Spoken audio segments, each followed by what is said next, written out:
It was a stormy night in the heart of the Igbo forest. The sky rumbled as if angry, and the winds whipped through the trees, carrying an eerie whisper.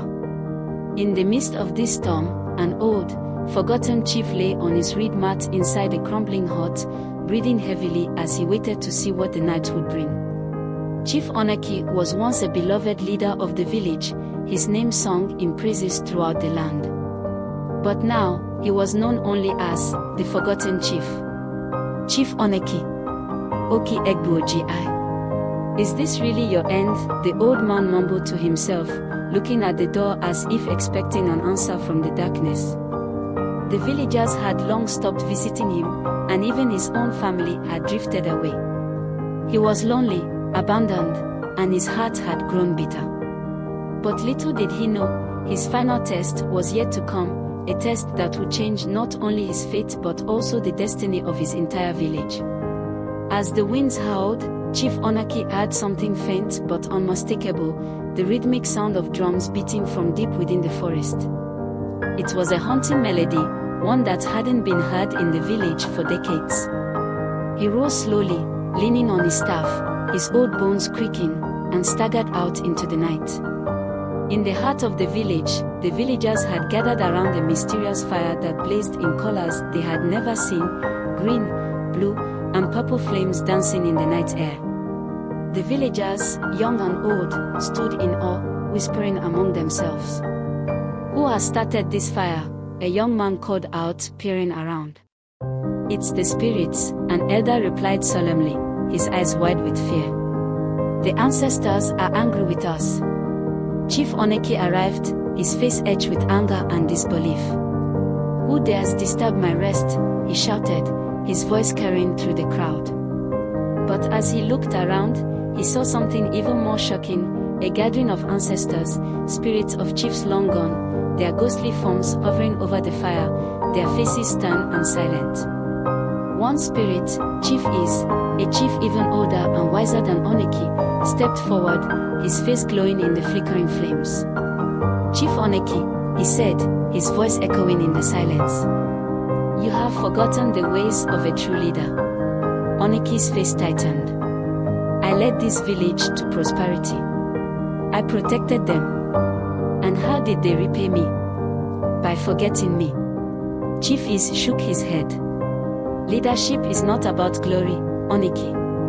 It is about serving with humility and compassion. You forgot your people, and so they forgot you." The villagers watched, their faces filled with a mixture of fear and fascination, listening to every word. Onochie could feel their eyes on him, and his heart burned with shame. But his pride would not let him admit his fault so easily. "If I am to be punished, let it be swift," he demanded, his voice trembling. Chief Is extended a hand. "Your punishment will not be swift, Onochie. You will have to earn your people's love once more." Onochie scoffed. "How am I to do that? They have turned their backs on me." A young girl, barely 10 years old, stepped forward from the crowd, her face lit up with a soft determination.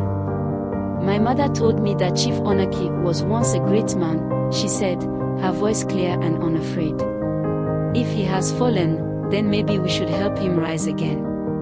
The villagers murmured, nodding and exchanging glances. The spirits faded into the darkness, leaving Chief Onochie standing alone among his people. The chief looked at the young girl, his heart softening, and for the first time, he felt something he hadn't felt in years: hope. With newfound resolve, Chief Onochie took a deep breath. "I will prove to you all that I can be the chief you remember." The next day, Onochie woke at dawn. Though his bones ached, he went from house to house, helping in whatever small way he could. He fetched water from the river, helped carry firewood, and shared stories with the children, teaching them the wisdom of their ancestors. Though he struggled, the chief persevered, determined to redeem himself. The villagers watched in awe. Here was the chief, the man who had once held the highest position, now walking alongside them, showing kindness and humility. One day, as he was walking, an old woman approached him. "Chief Onochie," she said, her voice soft and kind, You have done more for us these past days than you did in all your years as chief. You have shown us what true leadership means. Tears welled in Onochie's eyes, and he bowed his head. I was blind with pride. I forgot what it meant to be a servant of the people. The villagers gathered around him, and one by one, they placed their hands on his shoulders, a gesture of forgiveness and unity. Laughter filled the air as children danced, and the village elders nodded approvingly. Chief Onochie had regained his place, not by force or pride, but by love. And so, the forgotten chief was forgotten no more. He had become a living legend, a symbol of humility, love, and redemption. Moral of the story: true leadership is not about glory or pride, but about love, humility, and service. The bonds between a leader and their people are strengthened not by power, but by compassion and understanding.